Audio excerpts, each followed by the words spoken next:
你知道中文 YouTuber 当中粉丝最多的是谁吗？不是老高，也不是阿滴，而是有2050万粉丝的李子柒。而且李子柒之前呢还真的停更了3年，但这3年之间都还是没有其他的 YouTuber 能够追上，甚至他就算是停更也还能够涨粉500万。李子柒究竟为什么这么红呢？今天就让我们一起来聊聊李子柒吧。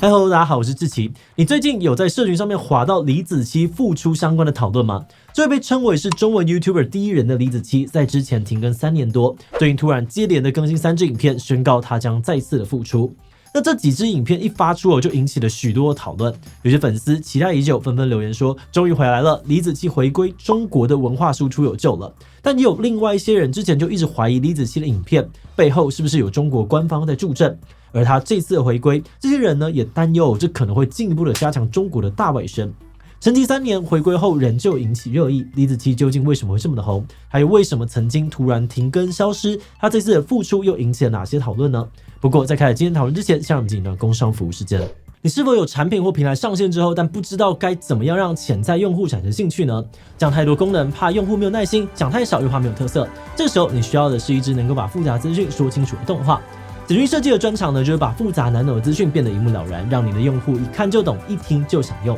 子君设计拥有将近10年的制作经验，从企划到制作，专业高效率，帮你洞察市场，找到用户痛点，并透过创意展现你的关键品牌价值。不仅风格多元，画面流畅，还能够结合实拍。只要有产品、平台或是服务展示的制作需求，都欢迎来信洽询哦。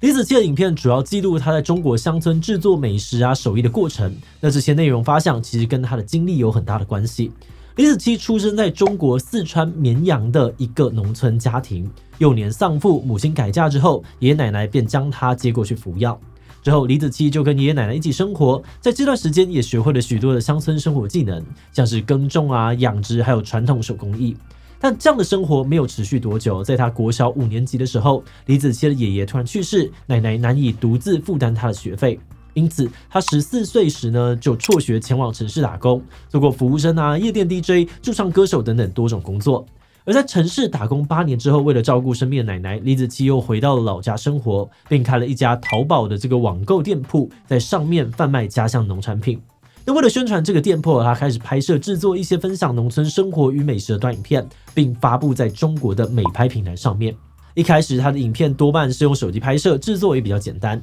渐渐的，他拍的题材变得更加多元，开始尝试拍一些与中国传统文化相关的内容，像是农村的手工艺食材种植，还有这个古法烹饪等等。影片制作也变得更加的精细，因此逐渐获得了一些关注。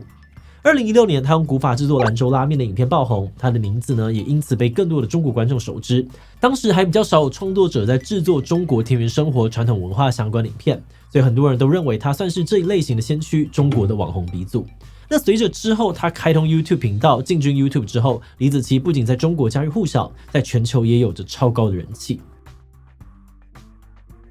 2017年，李子柒跨足 YouTube， 平均每支影片都有2000万左右的观看，最高呢甚至高达了1.3亿次。有些媒体分析说，李子柒影片当中呈现出了中国乡村田园生活，正好满足了都市人对另外一种慢生活的想象，因此受到了许多人的喜爱。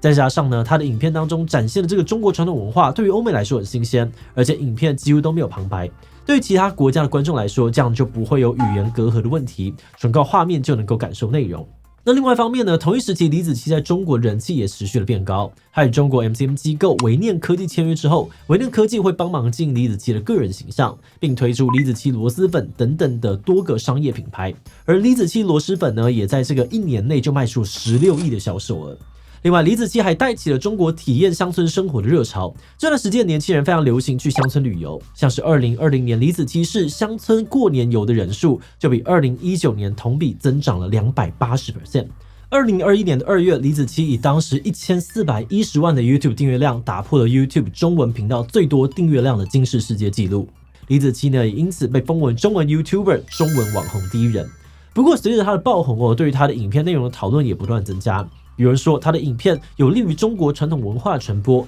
但也有人批评他的影片其实是在帮中国做大外宣。喜欢李子柒的人说呢，李子柒的影片多半是这个慢步调的田园生活，而这样的世外桃源正是呢现在忙碌焦虑的都市观众很向往的。那看李子柒的影片也能够带给他们闲适啊，还有宁静。而且李子柒的影片当中呢，许多在展现中国的传统手艺跟文化，其中有一些是几近失传的文化。那这些人认为李子柒用影片介绍这些中国文化，不仅可以让中国传统文化得到更多的关注，因此传承下去，也可以让欧美等其他的国家的人更了解中国文化。但也有另外一些人说，李子柒影片当中表现的中国乡村生活并不真实。李子柒的影片呈现的都是好山好水啊，风景优美，生活闲适。生活呢，在这个乡村的人也是淳朴而充实，营造出了世外桃源的景象。但许多人指出，这并不是中国乡村的真实现况。其实中国乡村仍存在着许多的社会问题，像是基础设施不足啊，城乡差距过大，还有这个乡村孩童跟老年的这个留守问题严重等等。但这些都不会出现在李子柒的影片当中。那这样的话呢，看李子柒的影片，可能有些人会产生对于中国乡村的片面认知，只停留在慢步调田园生活的单一想象，而忽略了实际存在的这些社会问题。而且许多人认为李子柒的这种只展现乡村美好一面的内容，也与中国官方建设美丽新农村、美丽中国的宣传论述完全一致。这一点呢，让许多人怀疑李子柒可能也是中国大外宣的一环。即使他本人呢未必和官方有直接的联系，但他的影片也可能变成官方宣传的工具。例如李子柒呢在全球爆红之后，人民日报等等的中国官媒就曾经发文大力的赞扬宣传李子柒，称赞他向国际传播中国传统文化。不过话说回来其实这些不同的看法都没有影响到他的人气，他在全球的影响力一直居高不下。但2021年就在他成为中文 YouTuber 第一人没有多久之后，李子柒突然停更，并几乎在公众的视野当中消失。停更其实与李子柒的品牌归属权纠纷有关。2021年8月，李子柒控告他所属的 MCN 机构微念科技，因为他说微念科技在以李子柒命名的品牌营运的过程当中呢，过度的掌控，导致他对于自身品牌的控制权被削弱。而且他还指说，微念科技在未经他同意的情况之下，甚至使用了李子柒品牌进行商业活动，损害了他的声誉与品牌形象。在品牌相关的利益分配上面，微念科技也未能合理的分配收益，侵害了他的合法权益。但微念科技却否认这些指控，反对李子柒呢提出了诉讼。那在双方的诉讼期间呢，李子柒暂时失去了李子柒 IP 的掌控权，不得以自己账号发布任何的影片内容，只能够被迫停更。最终经过1年多的诉讼，李子柒与微念达成了和解，李子柒对品牌的持股比例从 49% 增至了 99%， 这意味着呢李子柒对品牌有了更强的掌控力。不过也有许多人发现在和解之后，原本李子柒品牌的各种产品，像李子柒螺蛳粉等等的官方网络商店，仍是由微念科技经营。因此许多人推测，李子柒为了夺回影片的发布权，将授权商品的相关利益让给了微念科技。不过，虽然官司在2022年底就结束了，但之后的1年半，李子柒仍然没有更新影片，中间只有偶尔接受一些媒体的采访。那正当粉丝怀疑李子柒会不会就此想要休息隐退时，他却突然在最近连续更新了3支影片。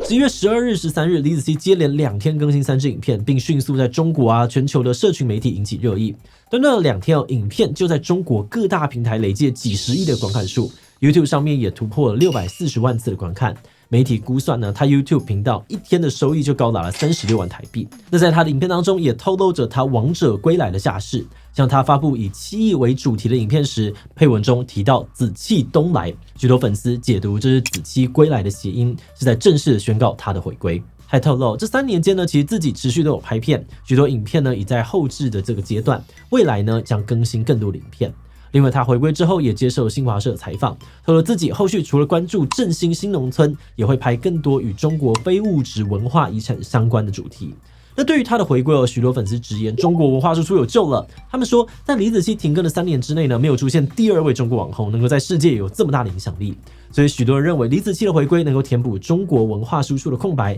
让更多的外国人爱上中国文化。那另外一方面，也有许多人观察到，这次李子柒复出时呢，中国官媒也相继的跟进报道，像新华社配合发出李子柒的独家专访，这也让呢本来就怀疑李子柒是中国大外宣一环的人，更担忧中国的大外宣会不会也借此契机回归进一步的加强。这一次李子柒的回归其实在我们的团队计划当中呢，也引起了不少的讨论。虽然说大家对于李子柒没有到很熟悉，但多少也有看过几支他的影片。有趣的是，其实我们企划对他影片的观感也蛮不一样的。有的企划呢觉得他影片拍得很精美，看这些世外桃源的生活会很舒压，但有些企划觉得这些精心规划过的镜头、精美的制作，反而会让影片少了一些真实感跟生活感，这让他们在看的时候反而会更出戏，意识到这是一种创作者营造出了美好景象，而非真实的中国乡村相貌。不过呢，从创作者的角度来说，其实我们完全可以理解他为什么会想要这样做。毕竟创作者呢，都会想要将最美好的一面、精心制作过的画面展现出来。但以这次案例来说，假设观众在看影片之前就知道中国乡村其实有不同的面向，那当他看到李子柒的影片比较多是在展现中国乡村美好的一面，营造世外桃源的景象时，可能就会产生认知落差，而这种割裂感反而可能会让他们对这类的题材的影片产生抵触的心理。那对于这些人来说呢，他们也会担心，当影片当中呈现出了世外桃源印象不断的被传播时，真正生活在中国乡村人们的真实面貌，可能反而会不容易的传递出去。中国乡村仍存在的一些社会问题，也可能因此容易被大家忽视。不过，我们也观察到，李子柒最近拍摄的影片主题更关注在中国的传统文化几乎快失传的这个古法手艺上面。比起早期偏向美食类与乡村生活更相关的影片，它似乎呢也在逐渐的向这个保护传统文化的方向转型，减少一些乡村特质。那么觉得这样的尝试蛮有趣的，因为理论上面呢，这应该蛮有机会减少美化乡村的争议。但至于大卫轩的质疑能不能够就此消弭，可能就需要再看看后续的发展了。好的，那今天的最后呢，我们想来问大家，你怎么看李子柒的影片？很喜欢他的影片向往这种世外桃源的生活，并不怎么喜欢觉得跟中国大卫轩风格很类似。自己虽然影片不够真实但看他的影片也确实能够了解一些中国传统文化。第其他留言分享你的想法吧。最后，如果你喜欢今天的影片，欢迎分享出去，让更多人知道李子柒在红些什么。此外，也可以点击这个地方看李子柒为何被韩国网友出征，以及中国最大 UP 主为何杠上 B 站。那么今天的这一期就到这边告一段落，我们就明晚再见喽。